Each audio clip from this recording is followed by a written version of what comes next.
Vamos a continuar con la obra del doctor Sigmund Freud. Estamos ya a punto de terminar el volumen 13, pero tenemos un problema. Voy a enseñarles la pantalla para que ustedes me digan. Ahí está, ya se está mostrando la pantalla. Página, ¿qué es? 203, acerca del, mejor no lo digo, en el curso del trabajo psicoanalítico. A ver, doctor Freud, acerca del Fausse reconnaissance. false reconnaissance, falso reconocimiento. Y esto, vamos a ver si incluso Google nos dice si las palabras que siguen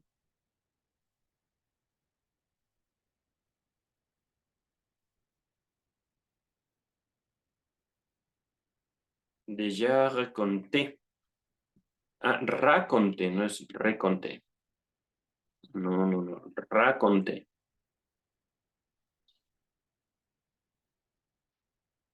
Acerca del falso reconocimiento, ya dicho o lo ya dicho en el curso del trabajo psicoanalítico. Pero, ¿por qué tenía Freud que, y por qué los traductores tenían que respetar esta clase de presentación? Vamos a ver, voy a dejar de compartir la pantalla. Vamos a ver si se justifica. Yo realmente no lo entiendo. No entiendo por qué sostener esta frase falso reconocimiento, falso recuerdo. Ajá. Me parece que nos va a remitir mucho a eh, psicopatología de la vida cotidiana, pero vamos a ver. Estamos ya en la página 205, la nota introductoria. Voy a omitir el número de ediciones en alemán. Las traducciones en castellano solo mencionaré que todas fueron hechas por Luis López Ballesteros. Luis López Ballesteros. Es que me resuena esta palabra, reconnaissance, reconocimiento. Vamos a ver. Dice Strachey, es una introducción de un solo párrafo. Este artículo constituye una ampliación de una nota al pie agregada por Freud a un trabajo suyo de índole técnica escrito poco tiempo antes. Consejos al médico sobre el tratamiento psicoanalítico. Mira, dice aquí que está en el volumen 12, pero no lo entiendo. No, sí, ya lo tendremos que haber leído. Por un momento pensé, este es el volumen 8. Miren, hablando de falso recuerdo, falso reconocimiento. Entonces, consejos al médico sobre el tratamiento psicoanalítico, se los dejaré en la descripción y en una pestañita, ¿vale? Inmediatamente comienza Freud. No es raro que en el curso del trabajo analítico el paciente acompañe con esta acotación la comunicación de un hecho por él recordado, entre comillas. Es decir, el paciente le dice al doctor, al médico, pero si ya se lo he contado. Cuando uno mismo cree estar seguro de no haberle escuchado nunca ese relato.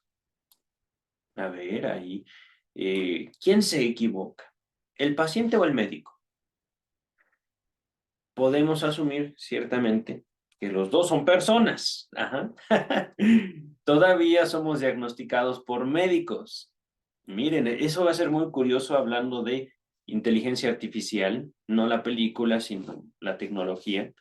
¿Qué va a pasar cuando se diagnostiquen médicamente a los seres humanos por medio de máquinas?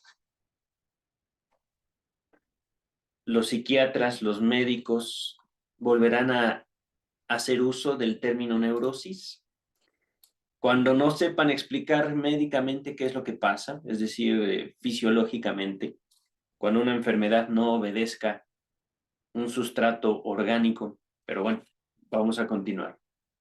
Y si uno le exterioriza al paciente esta contradicción, es decir, usted dice que ya me dijo, pero yo estoy seguro que usted no me ha dicho nada, el paciente o la paciente a menudo asegurará con energía que lo sabe, con total certidumbre que está dispuesto a jurarlo, etc. Pero en esa misma medida se fortalece el convencimiento propio acerca de la novedad de lo escuchado. Sería de todo punto apsicológico querer decidir esta polémica acallándola o sobrepujándolo con una aseveración solemne. Es decir, cállese, yo soy médico, yo no me equivoco, por ejemplo, ¿no? Es bien sabido que un tal sentimiento de convicción acerca de la fidelidad de la memoria no tiene ningún valor objetivo. Es decir, bueno, pues podemos equivocarnos usted y yo. Y puesto que uno de los dos necesariamente tiene que estar equivocado, puede ser tanto el médico como el analizado la víctima de la parapnesia.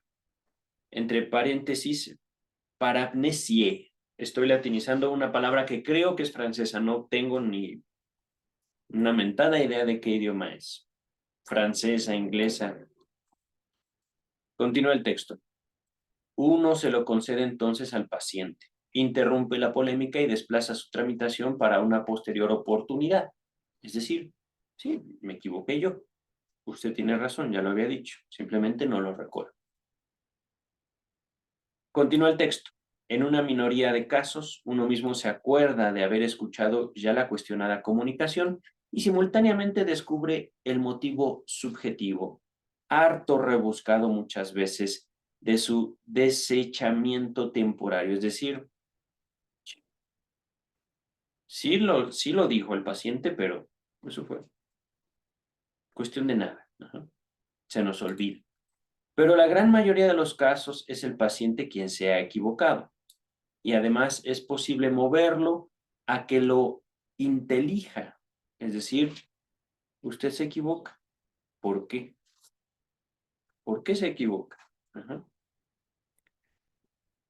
La explicación de este hecho frecuente parece ser que él, en efecto, tuvo ya el propósito de hacer esa comunicación, que en efecto una o varias veces hizo una exteriorización preparatoria, pero luego fue disuadido por la resistencia de, de ejecutar su propósito. Gracias.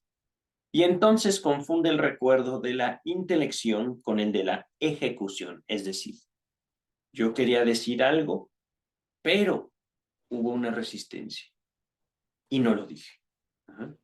Esto, de hecho, me ocurrió hace un par de videos. Estaba yo elaborando la cuestión al respecto de las, entre comillas, relaciones tóxicas y de repente, que no lo olvidé. Me resistí a eso, a decir eso. Discúlpenme, soy un ser humano, pero no es solo una disculpa, sino también, más allá de una, digamos, explicación que yo quiera dar por algo que ciertamente me dolió,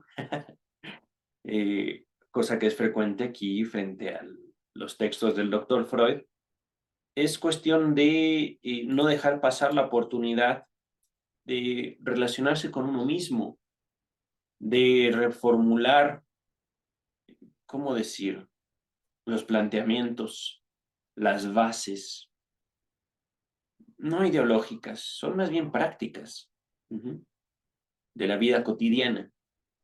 Vamos ahorita a continuar con el texto. Ahora dejo de lado todos los casos en que el estado de la causa pudo quedar sujeto a alguna duda. Y pongo de relieve otros que poseen un particular interés teórico. Aquí la explicación o la redacción no me queda muy claro. Es decir, vamos a poner a un lado todas esas situaciones en las cuales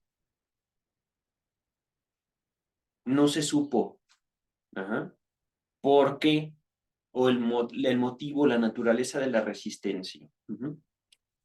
Pues bien, En ciertas personas, continúa el texto, sucede, y por cierto, repetidas veces, que a raíz de comunicaciones respecto de las cuales la situación toda vuelve por entero imposible que tengan razón, sustentan con particular empecinamiento la afirmación de haber ya contado ya esto o esto otro. A ver otra vez.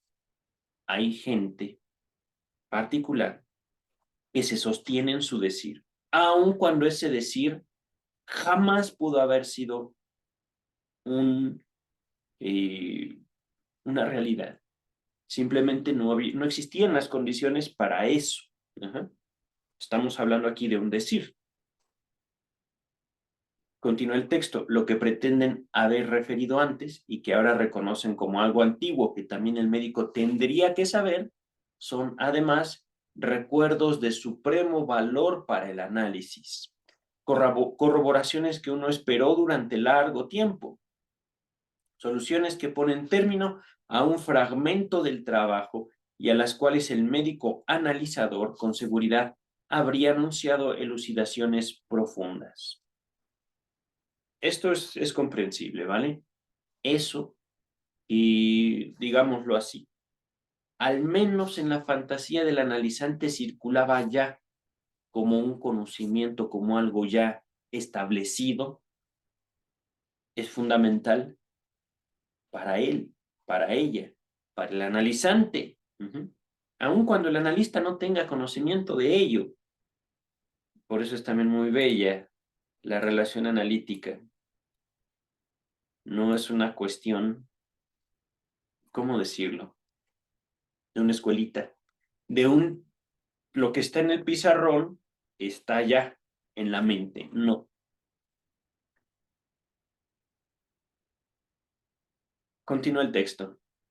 En vista de tales circunstancias, el propio paciente admite enseguida que su recuerdo tiene que haberlo engañado, aunque no puede explicarse su nitidez. Es decir, para mí es tan palpable como usted, doctor,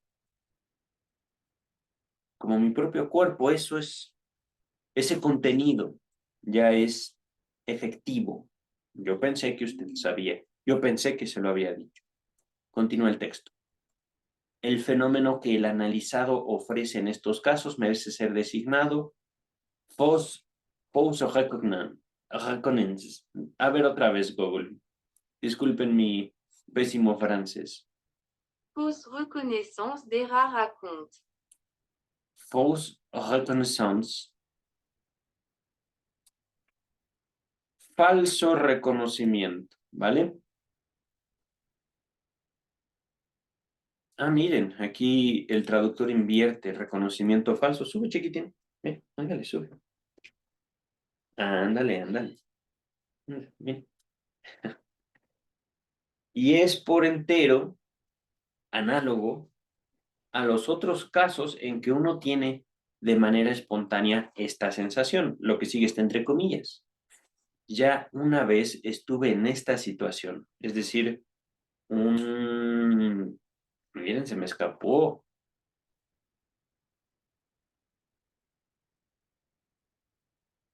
Un déjà vu. Miren, esa es una palabra mucho más común. Ah, miren, ya he vivenciado esto, continúa el texto, lo déjà vu, o ya visto. Sin que uno atine a certificar esa convicción por el redescubrimiento de aquella vez anterior en la memoria. Es sabido que este fenómeno ha suscitado una multitud de intentos explicatorios que, en general, se pueden reunir en dos grupos. Nota a pie de página número 1. Véase los últimos repertorios bibliográficos sobre la materia de Havelock Ellis, es decir, Freud nos recomienda leer a Havelock Ellis.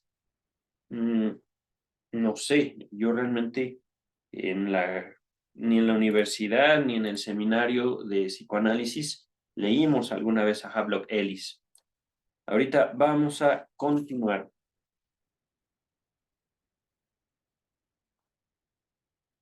Un momento, sí, no, ya vi que se está grabando, pero ahí está, el micrófono recibe señal.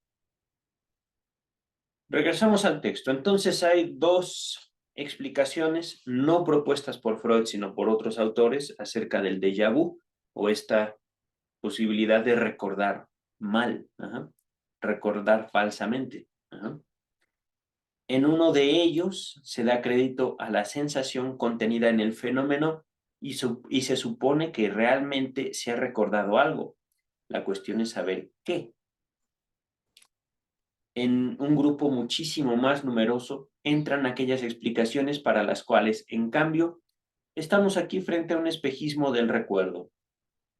Se les plantea entonces la tarea de pesquisar cómo se pudo llegar a esa operación fallida parapnésica, es decir, de la memoria. Por otra parte,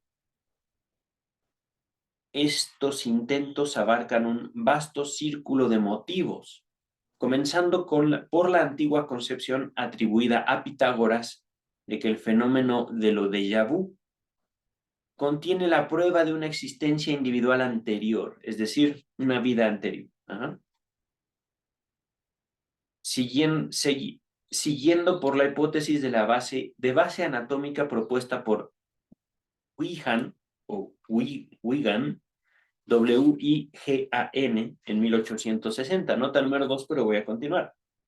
Que se debe a una recíproca divergencia temporal en la actividad de los dos hemisferios cerebrales, hasta llegar a las teorías puramente psicológicas de la mayoría de los autores recientes, quienes ven en lo déjà vu la exteriorización de una falla aperceptiva, cuyos responsables son la fatiga, el agotamiento, la dispersión. Antes de continuar, nota número 2, esta nota es del traductor. Wigan, 1844, primera edición de la obra. Wigan denomina a este fenómeno, entre comillas, sentimiento de preexistencia, tomado de la frase de Walter Scott. Ok, continuamos con el texto. Aquí está. Grasset ha dado en 1904 una explicación de lo déjà vu que es preciso incluir entre las que, entre comillas, dan crédito. ¿Ok? A su juicio, el fenómeno indica que en algún momento anterior se hizo una percepción inconsciente. No fue Freud, fue Grasset. No sabemos quién fue Grasset. Que solo ahora, bajo el influjo de una impresión nueva y parecida, alcanza la conciencia. Muchos autores le han seguido en esto, sosteniendo que la base del fenómeno es el recuerdo de algo soñado, olvidado. En ambos casos se trataría de la reanimación de una impresión inconsciente. Ahí está, ya vi el texto, ya lo vi, perdón, es que no voy a hacer comentarios sobre la impresión inconsciente, simplemente continuamos, ¿vale? En 1907, en la segunda edición de mi Psicopatología de la Vida Cotidiana, ahí está, sustenté una explicación enteramente semejante sobre la supuesta paramnesia, sin conocer ni citar el trabajo de Grasset. Antes de continuar aquí con Psicopatología, volumen 6, páginas 257 a la 260. Continuamos. ¿Acaso valga para mí disculpa? Es decir, pueda yo excusarme, disculparme de no conocer el trabajo de Grasset, el hecho de que yo obtuviera mi teoría como resultado de una indagación psicoanalítica que pude emprender en un caso muy nítido, es decir, muy claro, pero que data ya de unos 28 años. De déjà vu en una paciente, 28 años, nota número 4. Una probable errata del original alemán debe decir 25. Véase el relato en Psicopatología de la Vida Cotidiana, y es que hay tantos relatos ahí. Básicamente cada capítulo es al menos un relato. Vamos a continuar, ¿vale? No repetiré aquí ese pequeño análisis. Su conclusión fue que la situación en que sobrevino lo déjà vu era realmente apropiada para despertar el recuerdo de una vivencia anterior de la paciente analizada, es decir, no de una vida pasada, simplemente algo que ya había olvidado. En la familia en cuya casa estaba de visita ella, que era por entonces una niña de 12 años, Uno de los hermanos se hallaba gravemente enfermo y corría riesgo de muerte. ¡Wow! Y el propio hermano de la niña había estado pocos meses en igual peligro. Pero a este rasgo común se había anudado en el caso de la primera de esas vivencias una fantasía insusceptible de conciencia, el deseo de que el hermano muriera, y por eso la analogía entre los dos casos no podría devenir consciente. La analogía es la comparación, la semejanza, ¿vale? La sensación de esta analogía se sustituyó por el fenómeno de estas 4 palabras van unidas por guión. Haberlo vivenciado ya antes. Haberlo vivenciado ya antes, es decir, esto ya lo viví. Ajá. Al desplazarse a la localidad, la identidad del rasgo común. Es decir, mi hermano, el hermano de alguien más. ¿No?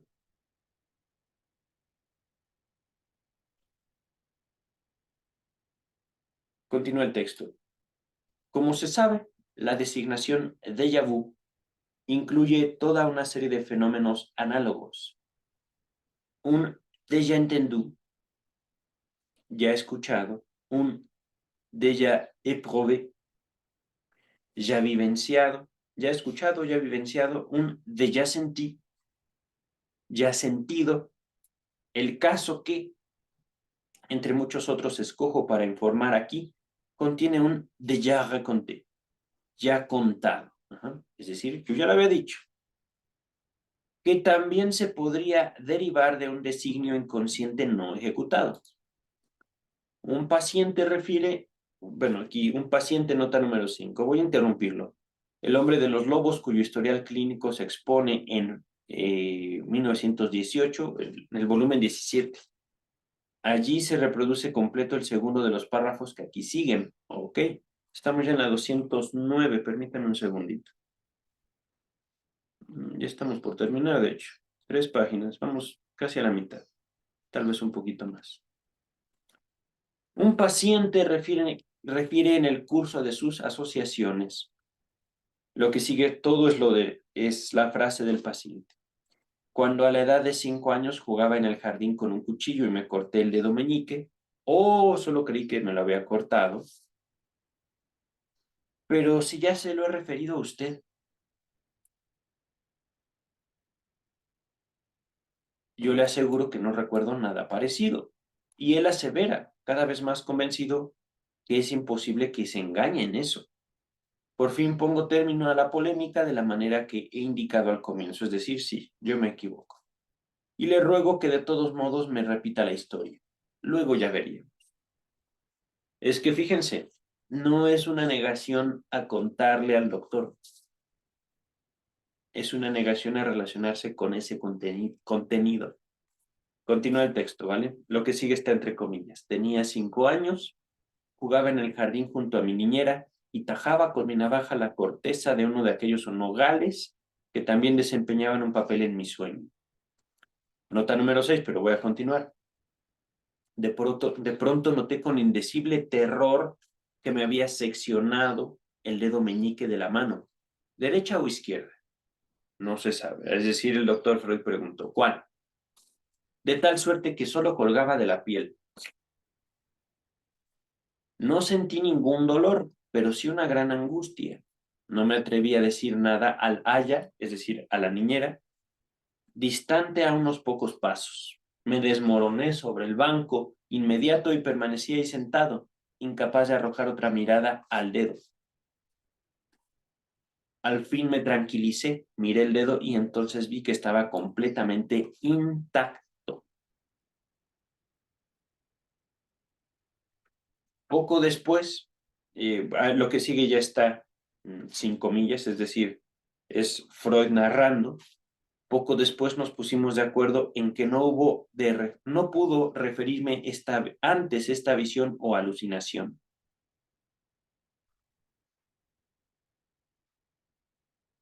Entendió muy bien que yo no podía haber dejado de valorizar semejante prueba de la existencia de se destaca, angustia de castración, cuando él tenía 5 años. Así se quebraba su resistencia a aceptar el complejo de castración. Pero me planteó esta pregunta, lo que sigue entre comillas. ¿Por qué estuve tan seguro de haber contado ya ese recuerdo? Entonces a ambos se nos ocurrió que él repetidas veces, con diversas ocasiones, pero siempre sin fruto, había expuesto el siguiente pequeño recuerdo. Lo que sigue está entre comillas. Cierta vez que mi tío salía de viaje, nos preguntó a mi hermana y a mí qué queríamos que nos trajese. Mi hermana le pidió un libro, yo una navaja. Así, ambos entendimos esa ocurrencia que había aflorado meses antes como un recuerdo encubridor del recuerdo reprimido y como un amago del relato sobre la supuesta pérdida del dedo meñique, inequívoco equivalente del pene. Relato interceptado por la resistencia. Es decir, en esto, sí, mi tío iba a salir de viaje, mi hermana le pidió un libro y una navaja, sí. Ah, sí, la navaja que me regaló mi tío. Ah, claro. Sí, cuando se verde. Sí, ya le había contado, doctor Freud, y eso de complejo de castración. Y antes de continuar, complejo de castración, esto es algo también muy bello que me ha quedado de las últimas lecturas, desde Tótem y Tabú hasta ahorita. Ajá. Y recuerden, por favor, cuando Freud habla de complejos, no se refiere a traumas. Ajá. El paciente nunca se cortó el dedo. El paciente alucinó que se había cortado el dedo él solo, por accidente.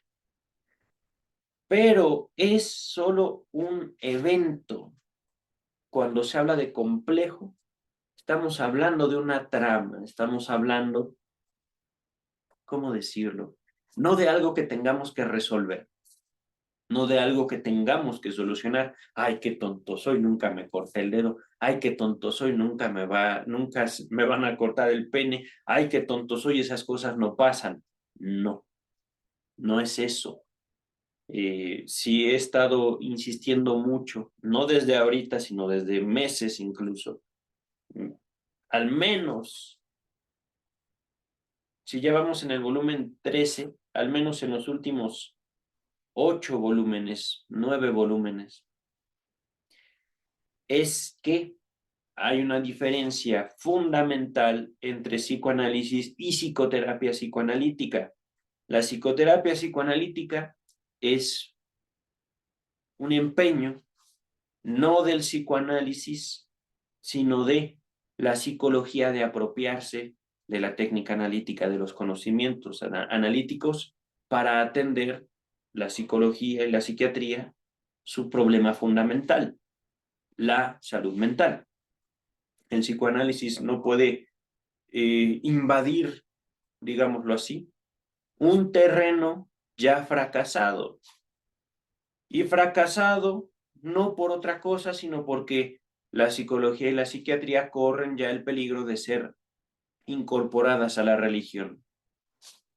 Y el psicoanálisis incluso no cancela la posibilidad no de una salud mental, sino de eliminar la religión porque obedece justamente al complejo paterno y justamente a través de, digámoslo así, la fe.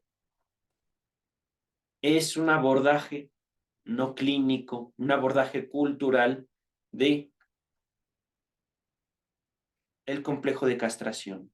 Ahorita estoy hablando en chino, yo lo sé. Diremos ciertamente,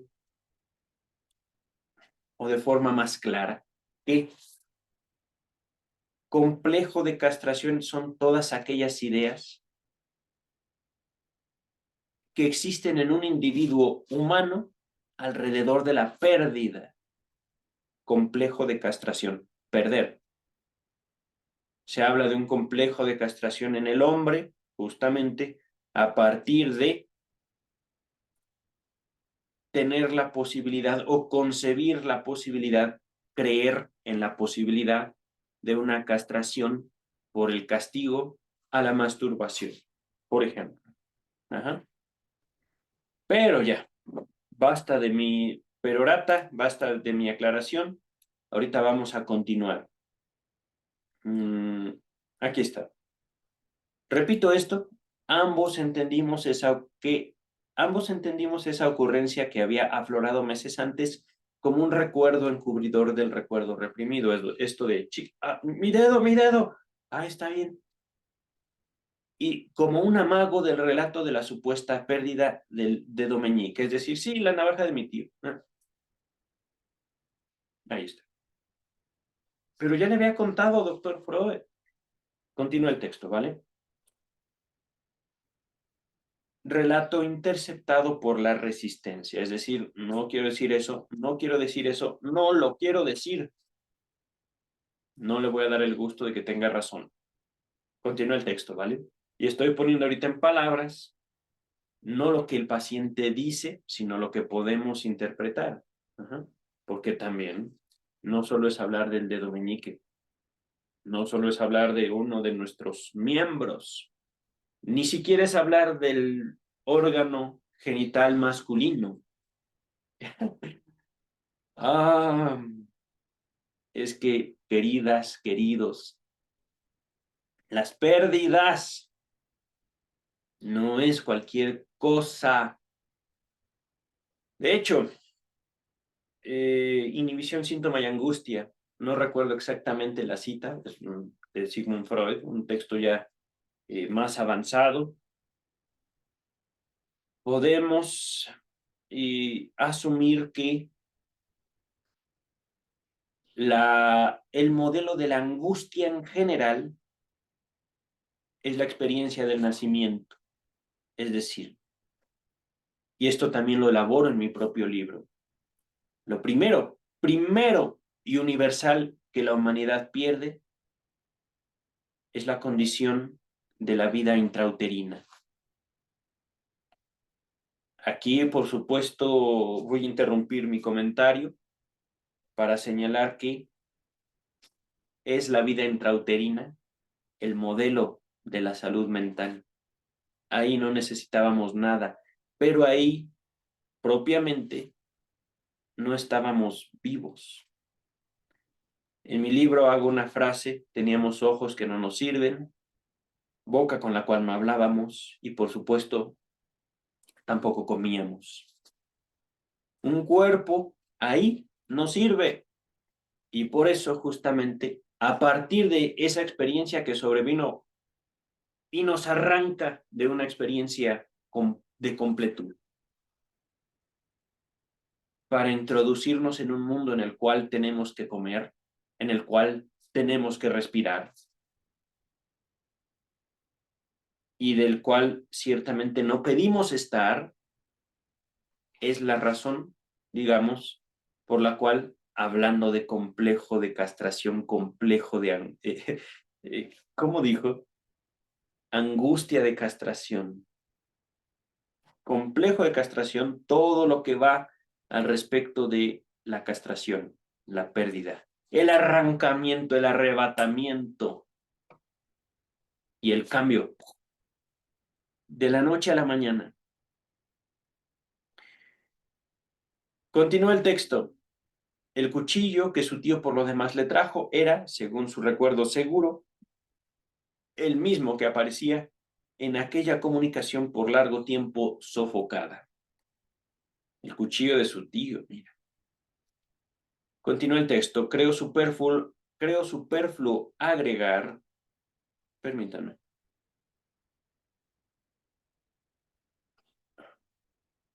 Creo superfluo agregar nada más a la interpretación de esta pequeña experiencia, en la medida en que ella arroja luz sobre el fenómeno del false reconnaissance, disculpen mi mal francés. Respecto del contenido de la visión del paciente, señalaré que tales espejismos alucinatorios no son raros justamente dentro de la ensambladura del complejo de castración. y que de igual modo pueden servir para rectificar percepciones indeseadas.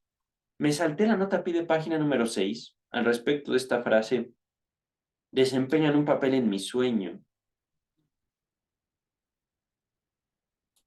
Ve así el texto, materiales del cuento tradicional en los sueños, ya lo tenemos, se los voy a dejar. Rectificación de un relato posterior, lo que sigue está entre comillas. Creo yo que no tajó el árbol, es decir, que no partió el árbol. Eso es una fusión con otro recuerdo, que también tiene que estar falseado alucinatoriamente. Yo hago en un árbol un tajo con un cuchillo y del árbol mana sangre, es decir, sale sangre.